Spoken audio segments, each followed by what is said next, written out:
साल था 1969।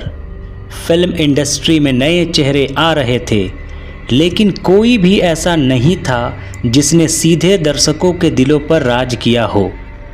हर तरफ बस एक ही सवाल गूंज रहा था, बॉलीवुड का अगला सुपरस्टार कौन। लेकिन शायद किसी को भी अंदाज़ा नहीं था कि एक ऐसा लड़का फिल्म इंडस्ट्री में कदम रखने वाला था जो सुपरस्टार नहीं बल्कि सुपरस्टार ऑफ सुपरस्टार्स बनेगा।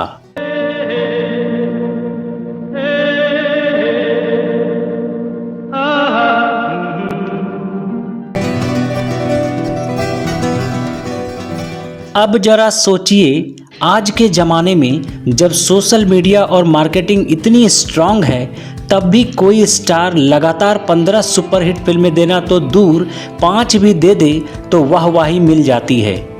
लेकिन 70 के दशक में जब इंटरनेट और प्रमोशन का नामो निशान नहीं था, तब एक इंसान ने रिकॉर्ड पर रिकॉर्ड तोड़ दिए।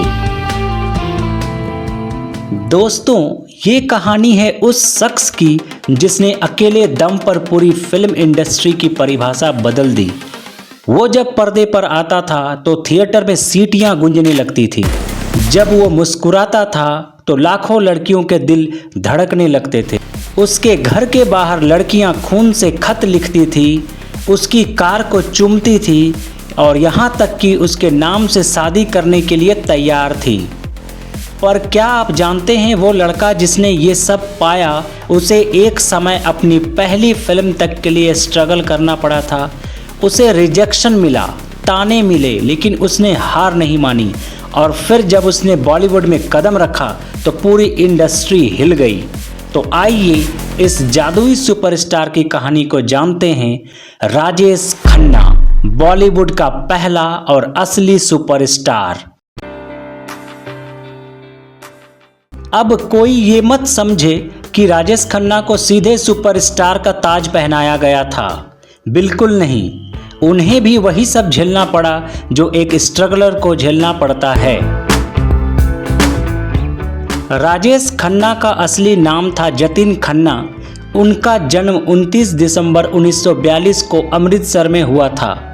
फिल्मों का कीड़ा तो बचपन से ही उनके अंदर था, लेकिन फिल्म इंडस्ट्री में आने का रास्ता आसान नहीं था। उनके दोस्तों ने उन्हें फिल्म इंडस्ट्री में ट्राई करने को कहा और फिर 1965 में एक टैलेंट हंट कंपटीशन हुआ जिसमें उन्होंने हिस्सा लिया। मज़ेदार बात यह थी कि इस कंपटीशन में हजारों लोग थे, लेकिन विनर सिर्फ एक बना और वो थे राजेश खन्ना। राजेश खन्ना को पहला ब्रेक मिला फिल्म आखिरी खत, जो 1966 में रिलीज हुई थी। लेकिन असली सफलता 1969 में आई जब आराधना रिलीज हुई। और बस फिर क्या था, आराधना ने राजेश खन्ना को सुपरस्टार बना दिया। इसके बाद लगातार हिट फिल्मों की झड़ी लग गई। दो रास्ते, हाथी मेरे साथी, कटी पतंग, आनंद, अमर प्रेम और न जाने कितनी सुपरहिट फिल्में। राजेश खन्ना की पॉपुलैरिटी इतनी जबरदस्त थी कि उनका क्रेज आज के स्टार्स के लिए भी सपना ही रहेगा। लड़कियां उनकी गाड़ियों पर लिपस्टिक से लव लेटर्स लिखती थीं। कुछ लड़कियां उनकी फोटो को देखकर शादी की रस्में पूरा कर लेती थीं। अब आप खुद सोचिए, ऐसा क्रेज कौन पैदा कर सकता है। पर कहते हैं ना, हर चमकते सितारे को एक दिन ढलना ही पड़ता है। 80 के दशक में अमिताभ बच्चन की एंट्री हुई और एक्शन फिल्मों का दौर शुरू हुआ। लोग रोमांस से ज़्यादा मारधाड़ पसंद करने लगे और यहीं से राजेश खन्ना का जादू थोड़ा फीका पड़ने लगा। उन्होंने कई कोशिशें की, लेकिन अब वो जादू वैसा नहीं रहा।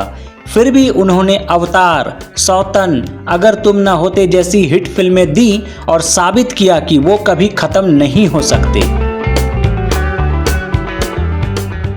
इसके बाद राजेश खन्ना ने 1991 में राजनीति में कदम रखा और सांसद भी बने, लेकिन उनका असली प्यार हमेशा फिल्मों के लिए था।